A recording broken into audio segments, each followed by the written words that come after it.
Hello বন্ধুরা, আমি পারমিতা। দিল্লি থেকে কি প্রবলেম নিয়ে আমাদের থাকতে হয় দিল্লিতে, তারই একটা ছোট্ট মিষ্টি ব্লগ তোমাদের সঙ্গে শেয়ার করলাম।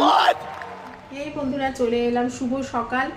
মেয়েকে সকালবেলা স্কুলে দিয়ে চলে এলাম। আর বাড়িতে আজকে একটা খুব প্রবলেম হয়েছিল, যেটা হলো সকালবেলা বেরিয়েছিলাম স্কুটি নিয়ে যাব করে মেয়েকে স্কুলে ছাড়বো। তো নিচে নামলাম, ফ্ল্যাট থেকে নেমে দেখলাম যে স্কুটিতে লক লাগিয়ে দিয়েছে। কারণ হচ্ছে আমার যেখানে রাখার জায়গা, মানে আমার ফ্ল্যাট নাম্বার অনুযায়ী যেখানে আমার স্পেস দেওয়া আছে, পার্কিং স্পেস, তো সেইখানে আমি গাড়িটা রেখেছিলাম, বাট একটু আগে পিছিয়ে ছিল। কারণ ওখানে ওয়াইফাই লাগছিল, যেটা হচ্ছে তোমার টাটা ফাইবার এরকম কিছু একটা ওয়াইফাই আসার কথা। তো সেটা মাটির তলা দিয়ে তার দিয়ে নিয়ে যাওয়া হয়, তো সেই জন্য খোদাই করা হয়েছিল। তো সেই জন্য আমি স্কুটারটাকে একটু পেছনে রেখেছি। ওটা নাকি অন্যদের গাড়ি যাওয়া আসার জন্য এবং রাস্তাতে চলাফেরার জন্য ওটা নাকি একটু বাধা হয়ে দাঁড়াচ্ছে, সেজন্য আমার গাড়িটাকে কি করলো, ওরা লক করে দিল। কিছুই জানি না, নিচে গিয়ে হঠাৎ করে দেখছি যে লক আছে স্কুটারটা। তো গিয়ে মাথা গরম হয়ে গেল দেখে প্রচণ্ড। সিকিউরিটি গার্ড পাঠানো হলো, তার মধ্যে এত দেরি হয়ে যাচ্ছিলো যে আমি মেয়েকে নিয়ে স্কুলে অটো করে চলে গেলাম। তো সোসাইটিতে থাকলে প্রবলেমগুলো ফেস করতে হয়, সুতরাং খুব মাথা গরম হয়ে গেছিলো সকাল থেকে। আর এখন প্রচণ্ড খিদেও পেয়ে গেছে। তো এখন আটা মেখে রেখেছিলাম, তো আটা দিয়ে এখন রুটি করবো দুখানা। তো রুটি করে নিয়ে একটু তরকারি টরকারি কিছু বানিয়ে খেয়ে নেবো, তারপরে কিছু রান্না করব। তো হয়ে গেল, স্নান পান করে চলে এলাম। এবার একটু ঠাকুর পুজো দিয়ে দেবো। তার আগে একটু দেখিয়ে দিচ্ছি তোমাদেরকে যে আমি কিভাবে রূপচর্চা করি। মানে রূপচর্চা মানে সেরকম কোন ব্যাপার না, রূপচর্চা মানে স্নান করার পর মুখ তো একটু ড্রাই হয়ে যায়। তো দেখিয়ে দিচ্ছি আজকে হচ্ছে লজিকার, এটা হচ্ছে রিফ্রেশ টোনিং স্মিথ। তো এটা টোনার আছে, তো টোনারটা আমি স্প্রে করব।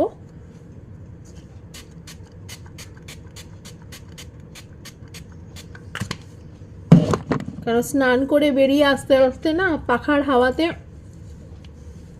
মুখটা পুরো ড্রাই হয়ে যায়, তখন কোনো ক্রিম বা সানস্ক্রিন মাখলে সেটা ভেতর অবধি ঢোকে না স্কিনের। তো সেই জন্য আমি এখানে টোনারটা মেখে নিলাম। আশা করি তোমরাও দেখতেই পাচ্ছ। তো এইটা হচ্ছে আমার একটা কসমেটিক্স ড্রয়ার। তো এরপরে আমি এখান থেকে এইটা ইউজ করব। তো এই সানস্ক্রিনটা আমি ইউজ করব। এটা কিন্তু একটা ডিউই সানস্ক্রিন, এটা কিন্তু মাখলে একটা হালকা শাইন, একটা গ্লো দেয়। তো এটা একদম ওয়াটারি টাইপ, খুব ভালো, একদম কোনো স্মেল নেই, ফ্রেগ্রেন্স ফ্রি। তো এটা আমার ইউজ করতে খুবই ভালো লাগে। প্রায় 2 বছর ধরে এটা ইউজ করছি। কোনো রকম পিম্পল, কোনো রকম র্যাশেস, কোনো কিছু অসুবিধা হয় না। একদম দেখতেই পাচ্ছ, এই দেখো জলের মতো ড্রপ ড্রপ হয়ে পড়ছে। তো এইটাই আমার স্কিন কেয়ার, বিশেষ আর কিছু করি না। আর হচ্ছে হাতে পায়ে একটু এই যে Nivea O sunscreen.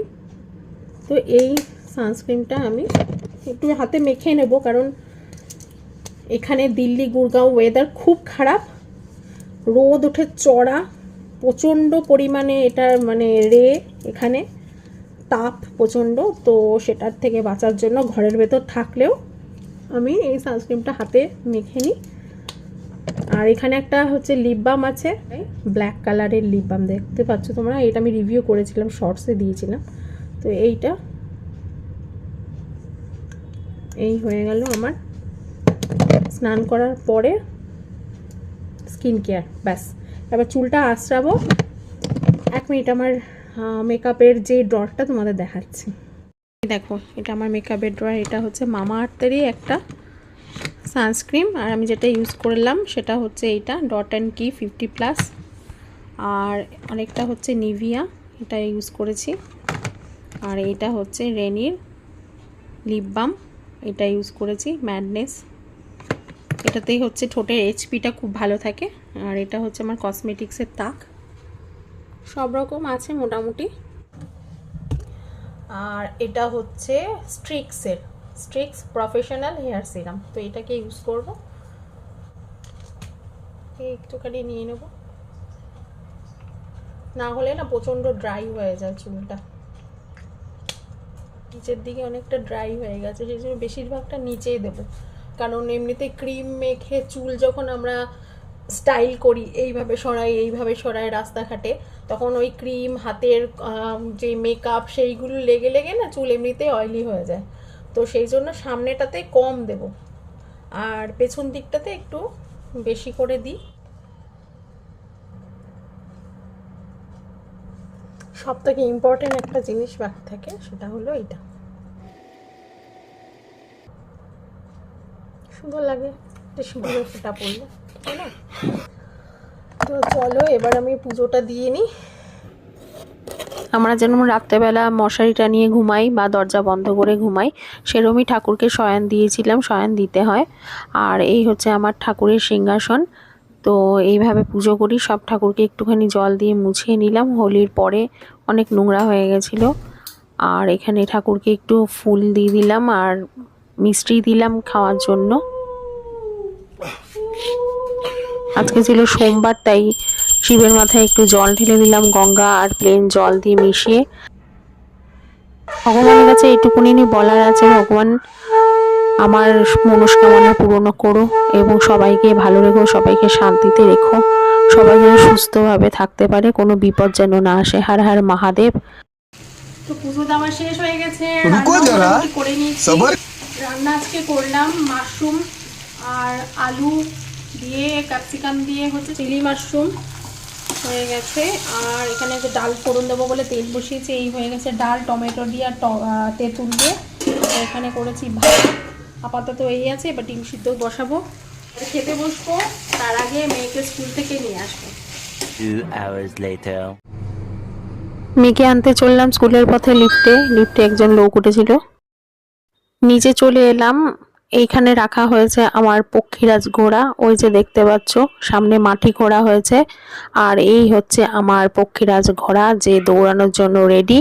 Blue and black my favourite colour. এটা হচ্ছে জুপিটারে উঠে গেলাম আর চললাম আমি মেয়েকে আনতে স্কুলের পথে। এই যে স্কুল দেখতে পাচ্ছ, ছুটি হচ্ছে। এটা কি করছো? এটা ভিডিও করছি আমি তোমার। পাগল নাকি? আমরা যাচ্ছি তো। চল এবার। Hi, welcome to my blog. School থেকে বাড়িতে এসে এবার লাঞ্চ করতে বসলাম। সেই ডিমের অমলেট করে নিয়েছিলাম, ডিম সিদ্ধ করবো বলেছিলাম, মেয়েকে ডিম সিদ্ধ দিয়েছি, আমি ডিমের অমলেট নিলাম, টক ডাল নিলাম। আর মেয়ের হচ্ছে ফেভারিট চিলি মাশরুম। তো চিলি মাশরুম ওর খুব ভালো লাগে, টিভি দেখতে দেখতে খাওয়া হচ্ছে। হ্যাঁ, কোনটা? চিলি মাশরুমটা ভালো। ভিডিওটা যেতে যেতে লাইক করে দিও, সাবস্ক্রাইব করো এবং বন্ধুদের সঙ্গে শেয়ার করো। দেখা হচ্ছে পরের ভিডিওতে, ততক্ষণের জন্য বাই।